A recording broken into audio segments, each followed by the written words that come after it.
Welcome back to the Deep Dive. Today, we are stepping into territory that is, well, it's highly debated, it's fiercely contested, and it is undeniably fascinating. Yeah, it really is. We're going in at the deep end today. Exactly. And I want to welcome you, the listener, right out of the gate. Specifically, if you are someone deeply engaged in the men's rights movement, Right. or if you consider yourself a part of the manosphere, or if you're actively seeking out red-pilled content, today's deep dive is custom tailored exactly for you. Absolutely. We are going to explore the history and the current state of our modern institutions from a very specific, highly structured perspective. It's a perspective that argues these very institutions were systematically captured. Yes, captured and dismantled long before most people even realized a shift was happening. But real quick, before we get into the weeds, a quick reminder to like and subscribe to the show so we can keep bringing you these deep dives. It is genuinely great to be here. The source material we are unpacking today is incredibly dense. I mean, it spans multiple disciplines and it pulls absolutely zero punches. It really doesn't. We are doing an extensive, fine-toothed comb review of the 2025 ebook. It's called Phases of Life: Archetypal, Jungian, Ericksonian, Piagetian, Kohlbergian, and Freudian by Conrad Riker. It's a mouthful of a title, but it tells you exactly what you're getting into. It does, so let's unpack this for you. This book is an ultra-long, incisive, and fascinating manifesto. It builds this massive foundation, pulling from history, evolutionary biology, and cognitive psychology. And the core pitch to you, the listener, is essentially this. If you want to understand exactly how traditional male archetypes were dismantled over the last few decades, this is it. Right, and perhaps more importantly, how to reclaim them. This book is positioned as essential reading, so right off the bat, I highly encourage you to check Amazon Kindle and Google Play Books to buy the book, and to follow the author at Conrad and Riker on Substack. But before we start peeling back the layers of Riker's arguments, it is absolutely crucial that we lay out the mission and the parameters for this deep dive. Definitely, we need to set the ground rules. Right, because our goal today is to thoroughly unpack Riker's central thesis regarding the perceived capture of Western institutions by feminist and Marxist ideologies, and I want to explicitly state right up front that this show operates with strict, ironclad impartiality. 100%. We are not taking political sides here. We are not endorsing the viewpoints of the author, the political left, or the political right. Our job is strictly and impartially to report on the factual content provided in this text. We're acting as your expert guides. Exactly. To help you fully grasp Riker's controversial and, frankly, highly complex framework. Yeah, we're looking at a text that is making serious waves in certain circles. Whether you agree with its foundational premise or find it completely flawed, Riker's book attempts to build a massive, structured argument. And our goal today is to map that argument out for you so you can see the architecture of what he's saying. So where do we start? Well, to give you a roadmap of our sources today, we are going to be covering the book's 20 chapters, but we've organized the author's arguments thematically to make it digestible. Because jumping back and forth chronologically in a book this dense is tough. Right. So we will be exploring the historical collapse of the family unit, the institutional approach to boyhood, the intense debate over logic versus emotion in academia, the cold realities of evolutionary biology in the modern mating market, the restructuring of hierarchy in labor, and finally, Riker's ultimate call to reclaim tangible physical skills and parallel brotherhoods. So let's just jump right into that first theme. If you spend any time in this space, you are likely already deeply familiar with the concept of the family courts being a hostile environment for men. Yeah, it's a foundational grievance in the manosphere. But what makes Riker's approach in chapters 1 and 14 different is how he traces this back to a very specific structural genesis. He points directly to the 1975 California Family Law Act. Exactly, the act that formalized and normalized no-fault divorce. Riker views this as ground zero for the collapse of the modern family structure. And according to him, virtually overnight, the legal leverage and the fundamental social contract that fathers held was completely erased. How so? Like, break down the mechanism of that historical shift for us. Well, it's critical to understand Riker's broader point here. He argues that before no-fault divorce, marriage was treated as a binding contract. If you wanted to dissolve that contract, there had to be actionable grounds. Like abandonment or infidelity. Right. Severe instability. It required proof of a breach of contract. But by removing fault entirely from the equation, Riker contends that the state fundamentally altered its relationship with the family. So it became less about protecting the family and more about state intervention. That's his argument. He says the state didn't step in to protect children, it stepped in to effectively remove the authority of fathers. Wow. He points out that the old tender years doctrine, The assumption that young kids just naturally belong with their moms? exactly that 19th century legal principle, it was formally scrapped from the books during the gender equality movements. But Riker argues it didn't actually disappear, it just went underground. It evolved into an unspoken, impenetrable institutional bias. And the statistics he brings up to support the existence of this bias are genuinely staggering. He cites that by the year 2020, 80% of U.S. child custody cases resulted in primary maternal custody. 80%. 80%. And he specifically preempts the common counterargument here.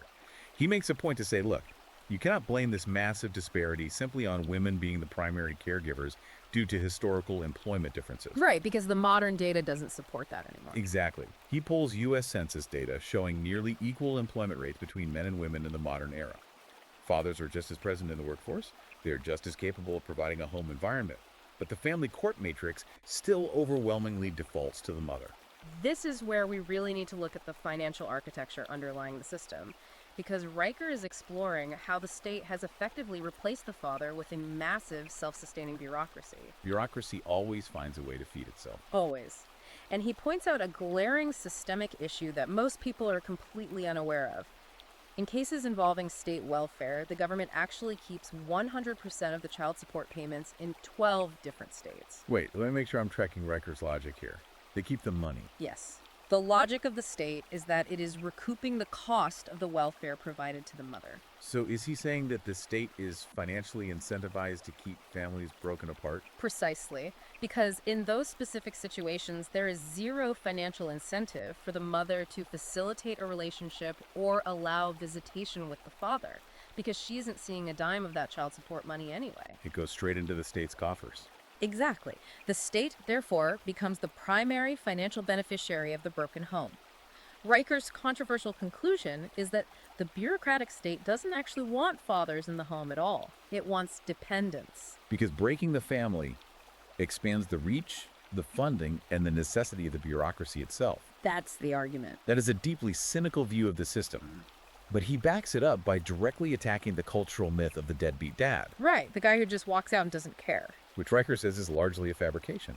He cites Pew Research showing that 70% of non-custodial fathers actively want to be involved in their children's lives. They want shared custody. That the system blocks them. Yeah. 60% of them report being actively obstructed either by their ex-partners, by exorbitant lawyer fees they can't afford, or by hostile judges.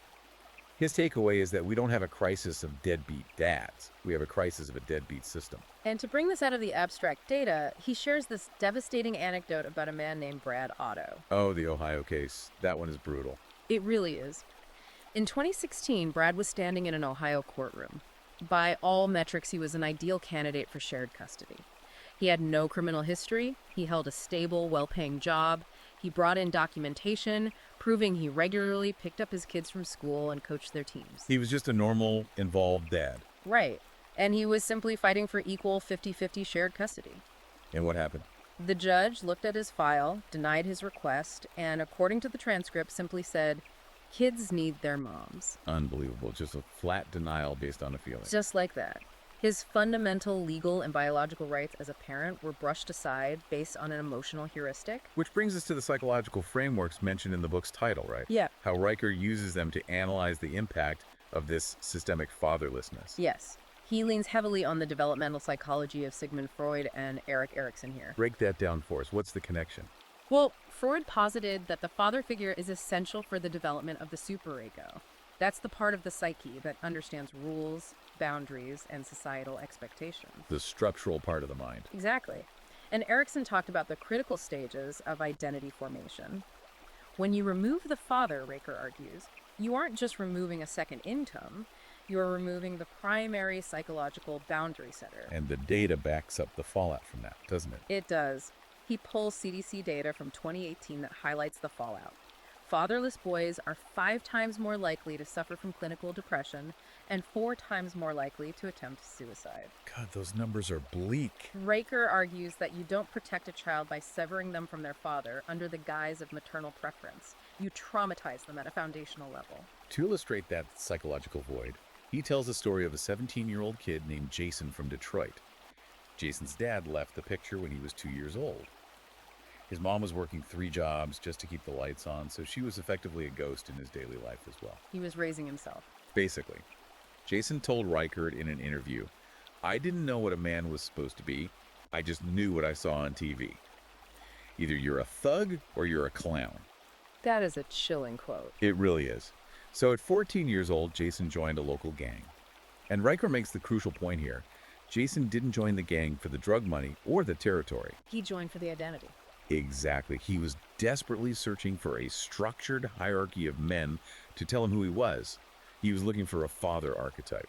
And Riker contrasts Jason's trajectory perfectly with the story of J.R.R. Tolkien, the author of The Lord of the Rings. The Tolkien parallel is absolutely fascinating from a Jungian perspective. It really is. Set the stage for that one. So, Tolkien was completely orphaned at the age of 12 when his mother died. He could have easily spiraled into absolute despair. But he and his brother were taken in by Father Francis Morgan. Who was a strict, highly disciplined Catholic priest. Yes, who became their legal guardian. And Father Morgan didn't offer soft maternal coddling. He enforced rigid discipline, structured schedules, and intense academic rigor.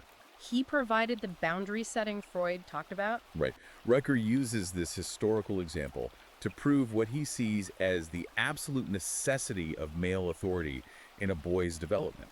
It doesn't even have to be biological fatherhood. It's the function of fatherhood, the imposition of order and expectation that builds functional men. And that specific function, the imposition of order, boundaries, and traditional masculine expectations, Riker insists, is currently viewed as a direct threat by what he terms a gynocentric state incentive. Explain that term, gynocentric. Well, he argues that modern feminism didn't ultimately liberate women from an oppressive patriarchy, as the mainstream narrative suggests. Instead, he claims it essentially replaced the patriarchy with a matriarchy that is heavily backed and enforced by state power and bureaucratic force. And all while labeling this massive shift as progress. Right. By pathologizing the natural male presence and simultaneously romanticizing and subsidizing female victimhood, the state effectively neuters the archetype of the father, leaving boys like Jason completely lost. The tragic end result, according to Riker, is that young boys are left entirely without a map for how to navigate their own masculinity. So if the state is systematically removing the father from the home, as Riker argues, it begs the question, how does the system then handle the young boys left behind? And that leads us straight into Riker's highly controversial take on the institutional approach to boyhood. This is chapters 2, 8, 12, and 17. This is where the book gets really visceral. It does. He starts by establishing a historical baseline, contrasting the ancient Spartan agoge with modern American public education. For those who aren't history buffs, tell them about the agoge. In ancient Sparta, at the age of 7, boys were removed from their mothers and thrown into a brutal state-run boot camp called the agoge. 7 years old. Yes. They were given exactly 1 cloak to wear for the entire year. They slept on rough reed mats they had to pull from the river Eurotas themselves, and they were intentionally underfed so they would have to learn how to steal food to survive. And if they were caught? If they were caught, they were beaten not for stealing, but for being sloppy enough to get caught. Wow. It was a crucible designed from the ground up to weaponize them, to forge them into incredibly resilient warriors. Now, obviously, Riker isn't advocating that we return to starving 7-year-olds and forcing them to sleep on river reeds. No, not at all. What he is doing is establishing a spectrum of how human civilizations have historically treated male development. Historically, societies utilized a crucible of some kind. They recognized that male energy required friction to become useful. Contrast that historical baseline with the modern classroom environment. Riker points out a staggering statistic. Modern boys diagnosed with ADHD are 3 times more likely to be prescribed heavy stimulants like Adderall and Ritalin than girls. 3 times more likely. Furthermore, boys currently make up an astonishing 72% of all special education referrals. Which proves Riker's core argument here. Natural male energy, the biological drive for aggression, hyperactivity, physical play, and dominance, is actively and systematically pathologized in modern classrooms. Classrooms, which he notes, are environments where 77% of the teaching workforce is female. Right. He argues that the very architecture of the modern classroom is designed by women to optimize for the behavioral tendencies of girls. It heavily rewards compliance, sitting perfectly still for 8 hours a day and demonstrating emotional empathy. Conversely, it heavily punishes physical energy, stoicism, and competitive dominance. He uses the example of Chris Kyle, the famous Navy SEAL sniper, to illustrate this. The American sniper. Yeah. Chris Kyle grew up on a rural Texas ranch. His childhood was entirely physical, shooting guns, skinning animals, riding horses, being relentlessly restless. Riker notes that in that specific environment, no one pathologized Chris Kyle's high-octane energy. It was viewed as a tool. It was directed, honed, and utilized, not chemically destroyed. Exactly. Now compare that historical rural upbringing to a story Riker shares of a modern 15-year-old boy who was suspended from his high school simply for playing a game of tag in the courtyard. Tag. The school suspended him because they had instituted a strict zero-tolerance policy regarding any physical contact whatsoever. This systemic suppression of physical energy is what Riker refers to as the domestication gradient. The domestication gradient. That is a powerful phrase. It is, and he brings in endocrine data to show that this isn't just a behavioral shift, it is a profound biological one. The testosterone drop. Yes. He cites a widely circulated longitudinal study showing a 1.3% per year drop in average young men's testosterone levels since 1987. If you compound that over decades, it is a massive population-level biological shift. Riker attributes this catastrophic drop not just to environmental factors like microplastics or poor diet, though he acknowledges those play a role, but fundamentally to a societal structure that actively suppresses the daily need for testosterone. Because when young boys are chemically neutered with amphetamine-based stimulants to force their compliance in a quiet classroom, you are effectively turning off the biological engine that drives innovation, risk-taking, and protection. He also talks at length about the absolute loss of initiation rites in Western culture. Which is huge. If you look at indigenous cultures, there is always a clear demarcation line between being a boy and being a man. Right. He brings up the Maasai people in Kenya, where historically, a boy could only officially enter the warrior class after tracking and hunting a lion. Or the Kungsan people of the Kalahari Desert, where 12-year-old boys are sent out into the harsh wilderness alone to face hunger, exposure, and predators. And he compares those ancient visceral rites of passage to modern college emotional safety briefings. Oh man, the contrast is absurd. It is. In these briefings, young, able-bodied men are sat down in a circle and told how to report microaggressions to an administrator. Riker says that without a true trial, without a definitive moment where a boy is pushed to his absolute physical and psychological limit, and then officially welcomed into the fraternity of manhood by older, respected men, the developmental process stalls. The result is an entire generation suffering from Peter Pan syndrome. Millions of men in their 30s living in their parents' basements, sinking thousands of hours into video games, fundamentally because they were never initiated into reality. And from Riker's perspective, the broader culture doesn't just tolerate this Peter Pan syndrome, it actively rewards and encourages it. The culture relabels things. Exactly. The modern cultural narrative frequently relabels sensitivity as strength. It relabels passivity and risk aversion as wisdom. It categorizes avoiding difficult challenges as self-care. But nature, as Riker warns, is entirely indifferent to your feelings. The universe, historically and biologically, responds only to action, leverage, and risk. When a society successfully suppresses the Jungian warrior archetype in its young men, you do not achieve a peaceful utopia. You achieve widespread passivity, depression, and occasionally you get erratic, directionless explosions of violence. Precisely because that natural aggression was never properly channeled or disciplined by older men. So we've seen how Riker builds his case, that the physical reality of boyhood is suppressed by the institutions. But he doesn't stop there. He then moves on to argue that the male intellect is undergoing the exact same suppression. Moving into chapters 3, 15, and 19. Right. We look at the battleground of logic, censorship, and the institutional capture of academia. Riker essentially argues that our institutions of higher learning, which were built to be the pinnacle of rational thought, have completely abandoned logic in favor of an overriding emotionalism. To build this argument, Riker roots his definitions in classical philosophy. He specifically points to Aristotle's formal syllogism and the Stoic philosophy of Emperor Marcus Aurelius as foundational masculine cognitive frameworks. To use Piaget's terms from cognitive development, Riker is talking about the mastery of the formal operational stage. Which is the ability to detach from personal feeling and manipulate abstract logical variables objectively. Riker reminds the reader that Marcus Aurelius ruled the entirety of the Roman Empire. When faced with a barbarian invasion on the frontier, Aurelius didn't ask his generals how the invasion made them feel. And he didn't center his own lived experience. Exactly. He analyzed the threat, calculated his logistical resources, and responded with cold, detached, linear logic. Riker asserts that the entirety of Western civilization, its legal systems, and its scientific method were built on this kind of detached, objective reasoning.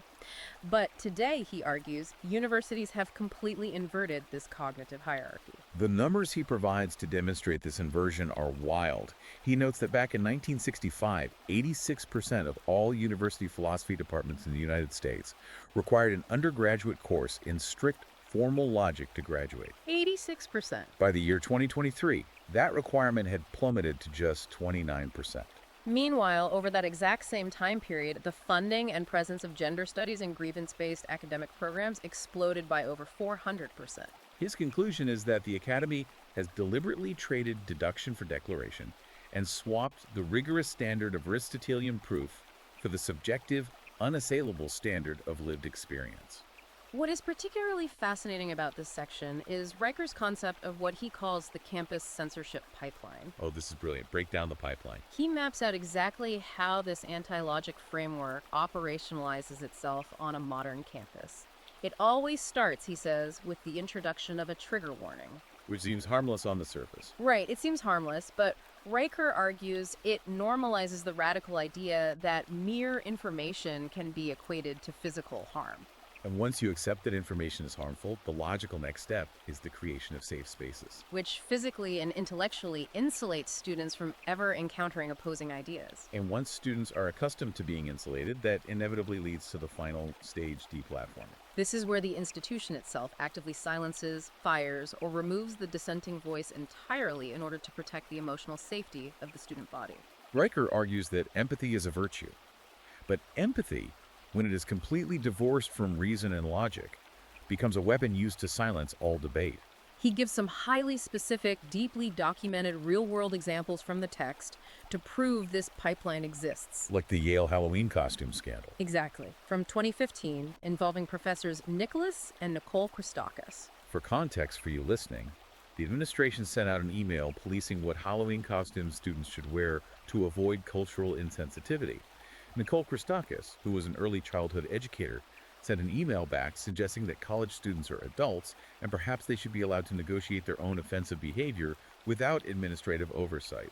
The campus backlash was explosive. Hundreds of students surrounded Nicholas Christakis in the courtyard, screaming obscenities at him, weeping openly, and demanding that he apologize and resign. And eventually, the university caved to the pressure, and they did step down from their residential roles. Riker views this event not as a silly debate over Halloween costumes, but as a defining cultural milestone.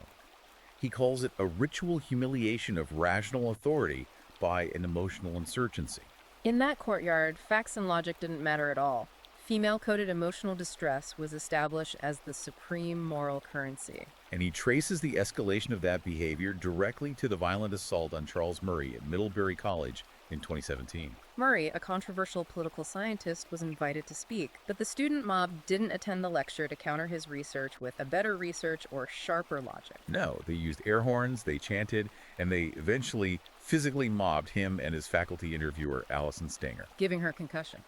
They used pure noise and violence to prevent the logical exchange of ideas. And Riker makes a critical leap here. He links this specific brand of campus behavior directly to the algorithms that currently run modern tech platforms like Twitter, Facebook, and TikTok. Let me stop you there because this is a fascinating jump. Right. Is he saying that the algorithms themselves are inherently anti-logic? Or is he arguing that they're just exploiting a biological vulnerability that these universities have already primed the students for? It's the latter, but combined with corporate incentive. Riker argues that these algorithms are engineered to prioritize emotional reactivity, specifically outrage, fear, and anger. Because those emotions drive the most engagement and keep eyes on the screen. Objective truth and nuanced logical debate are boring to an algorithm. He He brings up the suppression of the Hunter Biden laptop story by major tech platforms weeks before the 2020 election. The platforms didn't actually dispute the technical facts or the authenticity of the hard drive. They blocked the URL from being shared because it violated a preferred narrative. They optimized the flow of information for what one leaked Google engineer presentation famously called inclusive outcomes rather than objective reality. In this environment of enforced emotional consensus, Riker argues that the concept of the red pill isn't about hate or misogyny, despite how the media frames it. He redefines the red pill as the rigorous pursuit of clarity, the commitment to accepting hard, logical truths, no matter how uncomfortable, over-comforting, emotionally managed illusions. And accepting hard biological truth is exactly where he goes next. Because if the institutions are captured by emotional frameworks that obscure reality, nowhere is that more obvious, according to Riker, than in the realm of evolutionary biology. Moving into chapters 4, 6, and 13, we explore the realities of biology, the mating market, and the legal matrix. Riker states his premise bluntly. Biological sex is not a fluid spectrum, and it is not a social construct. It is a fixed, binary mammalian reality determined immutably by the presence or absence of the SRY gene on the Y chromosome. Riker gets very specific about the real-world physical consequences of a society pretending that this biological reality doesn't exist. He points to the world of athletics, bringing up Caster Semenya, the runner with XY chromosomes and internal tests, who completely and predictably dominated women's track events for years. He also mentions the intense controversy surrounding Leah Thomas. The biological male who transitioned and went on to win an NCAA Division I women's swimming championship, shattering long-standing records held by biological women. But he takes it a step further into much darker territory by examining the terrifying reality of women's prisons in the United Kingdom. He cites an official government inspectorate report detailing 11 horrific sexual assaults that occurred within women's penal facilities, committed by inmates who identified as female but were biologically male and fully intact. Riker's argument is stark. When academic ideology is allowed to trump biological anatomy, it is almost always women who end up suffering the severe physical consequences. And he details how the institutions aggressively punish anyone who points out this obvious reality. He spends time discussing the Maya Forstater Tribunal in the UK. Forstater was a researcher who lost her job at an international think tank simply for tweeting that biological sex is real and immutable. She was dragged through a grueling legal process for stating a basic biological fact. Riker sees cases like hers as the ultimate proof that our elite institutions have been entirely captured by an ideology that demands strict compliance. It demands that you reject objective biological reality in favor of subjective emotional identity. Having established that the institutions deny biological reality, Riker then pivots straight into how this denial distorts the mating market. Which he argues has been completely weaponized by technology. He describes modern dating apps like Tinder and Bumble not as platforms for human connection, but as hyper-optimized slot machines designed specifically to exploit male psychology and desperation. He brings up the infamous 80-20 rule. Right. If you were listening to this and you're in the manosphere, you know the 80-20 rule inside and out. It's the data showing that women on dating apps find 80% of men unattractive, and they compete exclusively for the top 20% of men. But what makes Riker's breakdown of this so interesting is how he layers high-level evolutionary psychology over that brutal algorithm. Exactly. This is where Riker applies the foundational research of Dr. David Buss, a pioneer in evolutionary psychology. For those who aren't familiar with Buss's work, he conducted massive cross-cultural studies across dozens of different societies to determine what humans actually look for in mates. His research conclusively showed that over millions of years of harsh evolutionary history, human female mating strategies were hardwired by survival needs. Women evolved to select mates based on cues of dominance, physical status, and the ability to provision resources. Riker argues that modern dating apps don't actually reward genuine status or the actual ability to provide. They reward the visual, superficial performance of dominance and, crucially, emotional unavailability. He analyzes this to explain why the stereotypical nice guy fails so consistently and so miserably in the modern dating market. In the harsh mathematics of the mating market, high emotional and financial investment combined with low dominance equals instant rejection. Women, he argues, are biologically repelled by male desperation, especially when that desperation is disguised as generosity or agreeableness. To hammer this point home, He shares a fascinating case study of a real guy he calls Brad. Oh, the Brad profile experiment. Yeah, Brad was objectively a catch by traditional standards. He made 180K a year, he owned a home, he cooked, he volunteered at an animal shelter, and his dating profile featured photos of him smiling warmly and looking approachable. And he got absolutely zero matches. Zero. So, as an experiment, Brad completely changed his profile. He took down the volunteering photos. He put up a poorly lit photo of him in a leather jacket, holding a drink, smirking in a dive bar, looking like a stereotypical bad boy. He deleted his thoughtful bio and left it completely blank. His match rate tripled overnight. Why? Because the leather jacket, the smirk, and the lack of a bio didn't signal that he was a bad person. They signaled scarcity, boundary control, and dominance. Riker tells his readers that men need to fundamentally change their approach. They need to stop acting like desperate discount coupons hoping to be redeemed and start acting like luxury Apple products. Artificially creating scarcity to drive up their perceived value. But Riker goes much further than just dating app strategy. He examines what happens when men actually do succeed in the mating market and attempt to move toward traditional family formation. He points out a stunning demographic collapse. Marriage rates for young men have plummeted from 55% in 1990 to just 32% today. And he attributes this massive drop not to a sudden lack of desire for love or companionship, but to a rational risk assessment.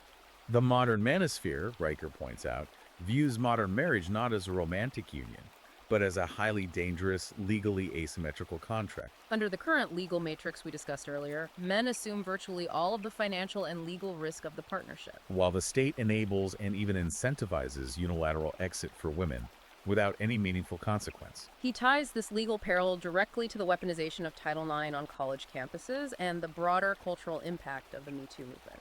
Which he argues completely dismantle male due process.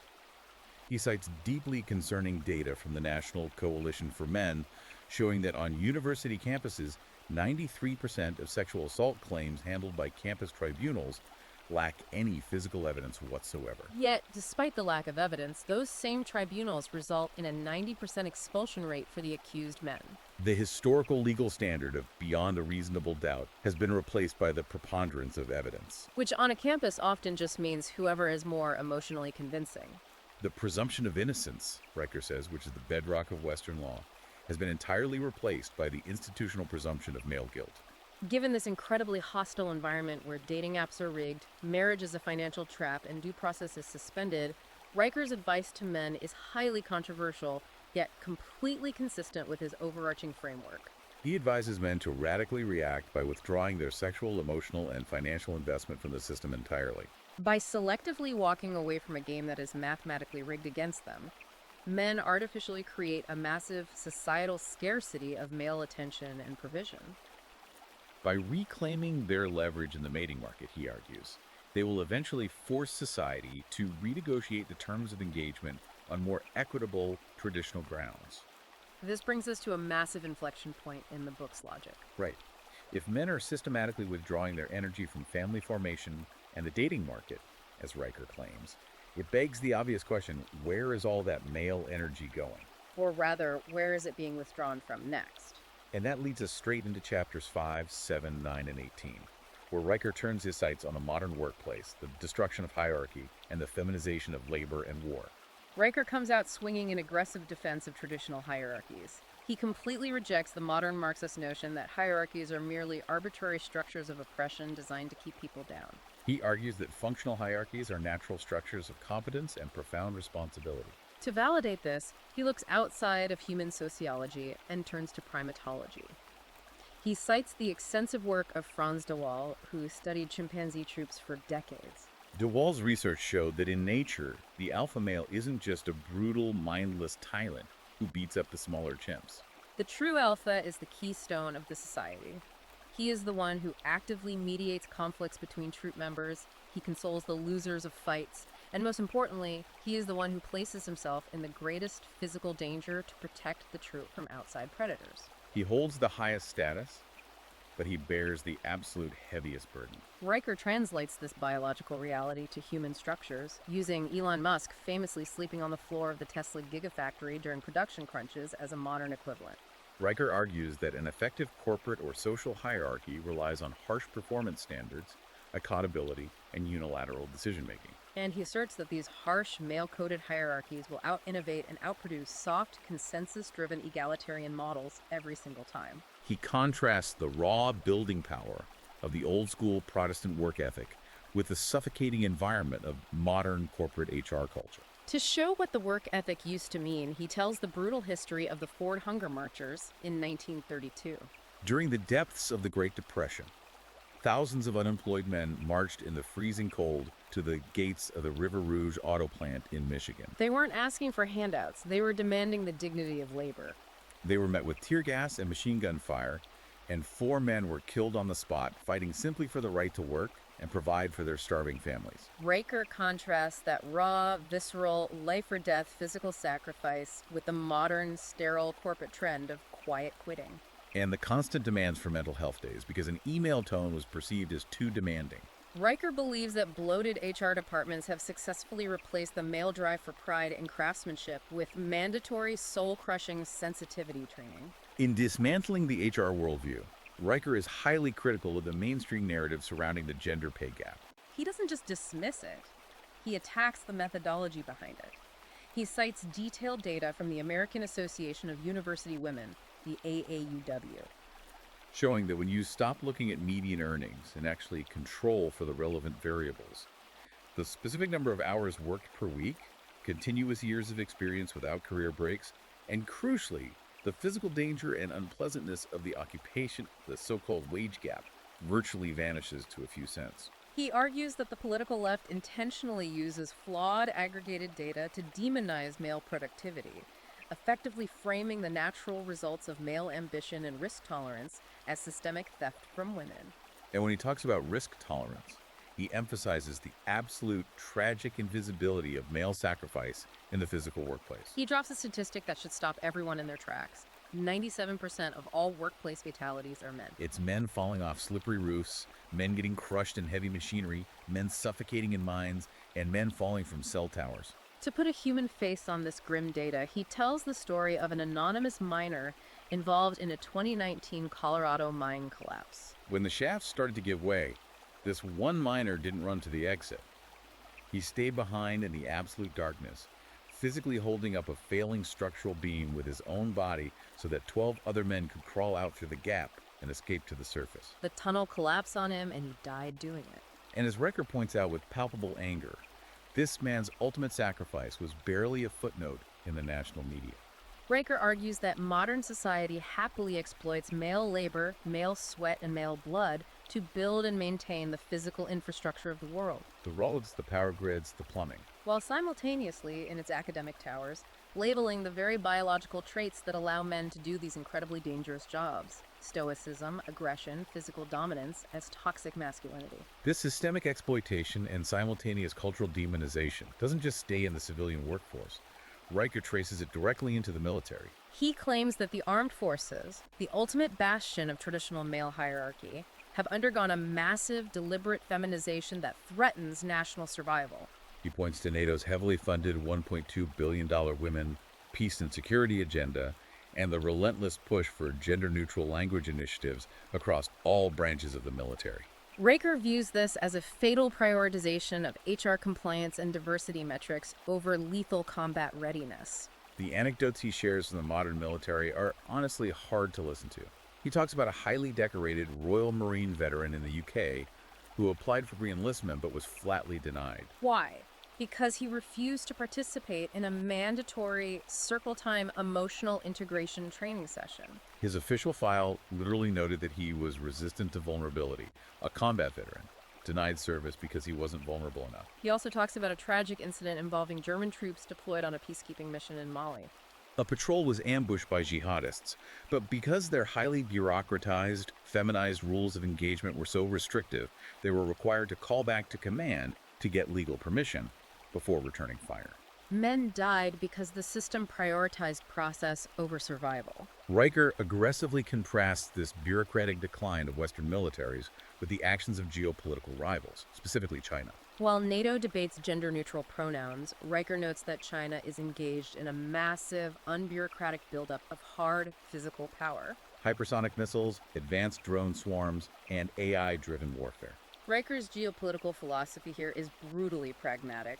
He argues that true peace is never achieved simply by the absence of conflict or through diplomatic empathy. Peace is maintained, and only maintained, by the active presence of dangerous men who are highly trained, fiercely loyal, and entirely willing to engage in extreme, overwhelming violence on behalf of their civilization. When a culture replaces the rugged warrior ethos with the language of therapy and vulnerability, Riker warns it doesn't achieve enlightenment, it invites conquest. Which leads us to the final, and perhaps most actionable phase of Riker's massive argument.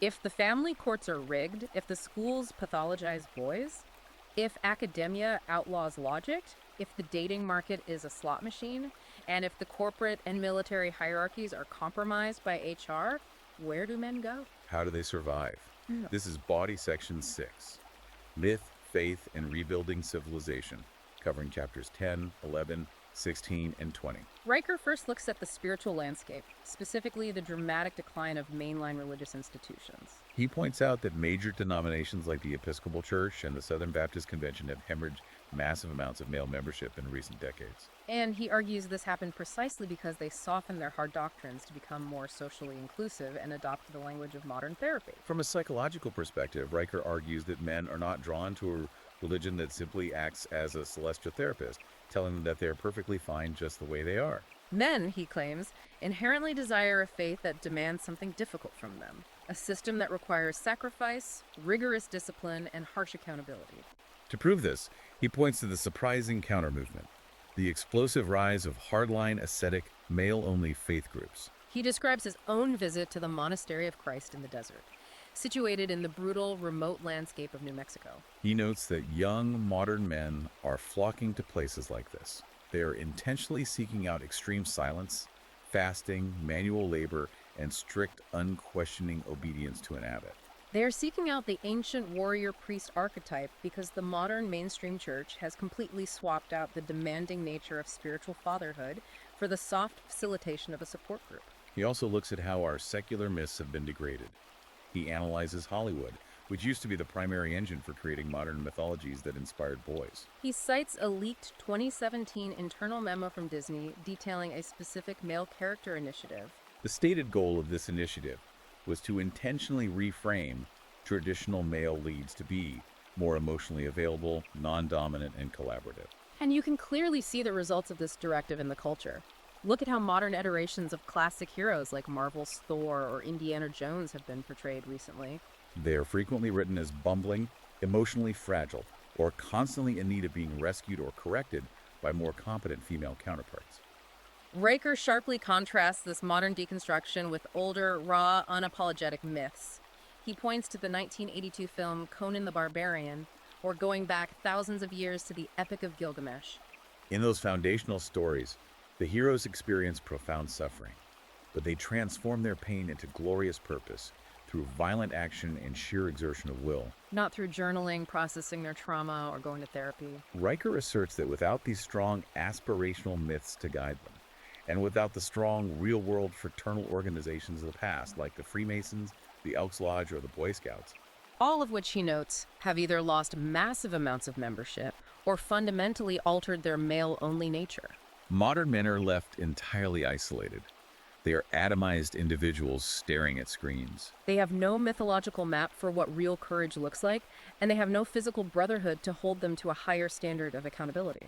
So after laying out this incredibly bleak landscape, what is Riker's ultimate solution for the men reading his book? Surprisingly, it isn't political activism. It isn't voting harder or complaining online. It is incredibly grounded, physical, and local. It's about the relentless acquisition of tangible skills. He says we need to stop worrying about emotional literacy and start teaching boys how to weld, how to write complex code, how to rebuild carburetors, and how to grow food. He backs this up with a fascinating 2022 study out of MIT, which tracked teenage boys. The study showed that boys who were taught difficult, tangible physical skills before the age of 16 had a 37% lower rate of clinical depression than boys who were forced into standard school emotional literacy programs. Riker coins a brilliant term for this phenomenon, the adversity dividend. It is the psychological principle that physical struggle, resistance, and the possibility of failure are not forms of trauma that need to be avoided. They are the essential, necessary training weights for the male psyche. Without the friction of adversity, the male mind atrophies. He gives several compelling examples of men who have realized this and are abandoning the comforts of the corporate HR environment entirely to reclaim their sanity. Yes. The examples he gives of this walkaway movement are incredible. He talks about a senior software engineer who was pulling down a massive six-figure salary at Meta. On paper, he had won the modern game. But he was miserable. So he quit, sold everything, and moved to the rugged backcountry of Idaho with a chainsaw and a truck. Why? Because, as he told Riker, he desperately needed to feel his own body again. He needed to sweat, to bleed, and to escape the exhausting, endless theater of corporate vulnerability. Riker also mentions the rise of hard work clubs popping up in places like Texas, where white-collar men literally pay money to spend their weekends chopping wood, digging ditches, and sweating together in the sun just to feel a sense of physical accomplishment and brotherhood. And perhaps the most institutional example of this working is the initiative Riker highlights at Utah Tech University. Recognizing the crisis in male graduation rates, the university experimented by creating specialized all-male dormitories. But these weren't just places to sleep. They were structured environments focused entirely on hard skills. The young men in these dorms were required to learn basic car repair, rigorous financial literacy, and face-to-face conflict resolution. They held each other accountable. The result of this experiment, the graduation rates for the men in those specific dorms shot up by an astounding 22% in a single year. That is proof of concept right there. Riker's ultimate message to his readers is that men must stop asking for permission from institutions that despise them. They must focus on building parallel institutions, forging real-world brotherhoods, and reclaiming their societal value through undeniable, hard, physical competence. As we step back and attempt to synthesize all of these dense, heavily layered, and deeply controversial arguments from Riker's book, it leaves us with a profound and frankly provocative thought to consider. If Riker's underlying premise is actually correct, if modern society truly relies completely on the very male instincts it currently pathologizes and tries to medicate out of existence, the biological drive to build, to fight, to invent, and to physically sacrifice oneself on the altar of progress. What happens to the literal physical infrastructure of the modern world when the last generation of these traditional men finally decides they've had enough? What happens when they completely walk away, withdraw their labor, their taxes, and their physical protection, and decide to only build for themselves? Wow. That is a chilling, almost Atlas Shrugged level question to mull over. It really forces you to reframe everything you see when you look out your window at the paved roads, the humming power lines, and the towering skyscrapers. None of that exists without the exact type of men Riker is writing about. And that brings us to the conclusion of our deep dive review of phases of life. Archetypal, Jungian, Ericksonian, Piagetian, Kohlbergian, and Freudian. If this extensive breakdown of the red pill perspective resonated with you, or honestly, even if it just sparked a deep intellectual curiosity about how these massive cultural arguments are constructed, you absolutely need to buy the book to get the full, unfiltered experience. We barely scratched the surface of the data he provides.